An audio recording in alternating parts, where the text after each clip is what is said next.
हमें यहाँ पे कोई कुछ लेने आएगा? कोई हमारे लिए यहाँ से बाहर वाला कोई लेके आएगा कुछ? करोड़पति रिश्तेदार है तेरे प्यार ने। हानिया पकड़ लेती है मुन्नी का सच। यहाँ पर मुन्नी कबूल भी लेती है कि भाई हाँ मैंने ही मेहर को किडनैप किया था, मैंने ये सारी चीजें की थी, मैंने ही जानबूझ के भाई तेरी शादी कराई है सरब से। अब वो हानिया बार बार उससे पूछ रही है कि आपने ऐसा क्यों किया था, और यहाँ पर वो बता रही है कि भाई मेरे को ना मेहर से बदला लेना था। मेहर से कल मुन्नी जी, तुसी तो राम नाम सत्य है, बोलो बहन जी ये क्या कह रहे हो आप? ये तो और की कमा।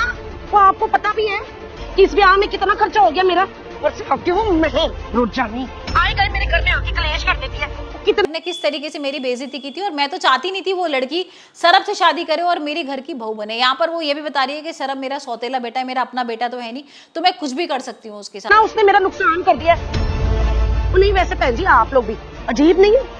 क्या किया शगन में? मिठाई के डब्बे और सूट का पैकेट पकड़ा के अपने हाथ जोड़ दिए। और दिया क्या है हमें शगन में? कद्दू। मैं माफी चाहती हूँ मुन्नी जी, आप बताइए आपको क्या चाहिए? 15 लाख।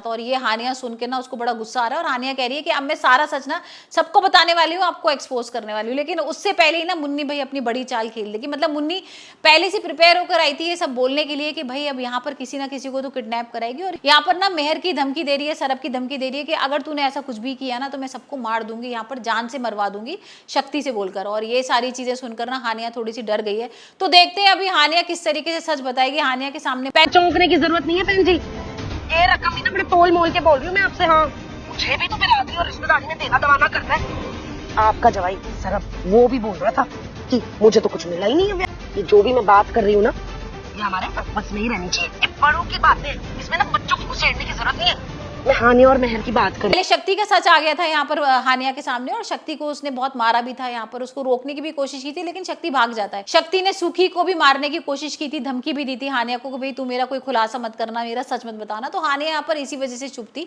और इसी वजह से उसने डाइवोर्स भी नहीं दिया था। हमने देखा था ना किस तरीके से यहाँ पर मेहर डाइवोर्स के पेपर्स लेके आ जाती है, और सर अभी बोलता है कि भाई आप डाइवोर्स पेपर्स पे साइन कर दो। यहाँ पर वो साइन नहीं करती है क्योंकि उसको सच पता करना था। और वहीं हम देख रहे हैं कि मेहर भाई और गुस्सा करती है जब हानिया पहुंच जाती है ऑफिस। अब यहाँ पर हानिया ऑफिस आई है क्योंकि ऑफिस से फोन आया था कि भाई कोई कंसाइनमेंट है, उन पे चेक वगैरह पे साइन करना है। और ये सारी चाल जो होती है ना मुन्नी और उसकी बेटी करती है। यहाँ पर मुन्नी और सरब की बहन और जो लियो है ना वो सब लोग मिल गए, और सारे लोग ना हानिया और मेहर के खिलाफ हो गए। यहाँ पर जैसी ऑफिस आती है तो अब मुन्नी भी हानिया के पीछे पीछे आ गई, और हानिया को बोलती है कि भाई मुझे पानी ला के देना बाहर से। और इतने में ना वो एक चेक लिख देती है 50 लाख का, और यहाँ पर हानिया को पता नहीं होता, और मेहर आ जाती है। और मेहर कहती है ये तू क्या कर रही है? तू बोलती कि मैं तो ऐसी कंसाइनमेंट पे चेक्स पे साइन कर रही थी।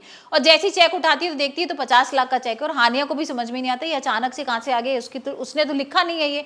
और इतने में ना हानिया को गुस्सा आता है, और हानिया ना एक ब्लैंक पेपर पे साइन करके उसको दे देती है कि भाई ये तू ले, और ये मेरी जो सारी प्रॉपर्टी है, सारी चीजें हैं, जितना पैसा है वो सब तू रख ले, मेरे को कुछ भी नहीं चाहिए।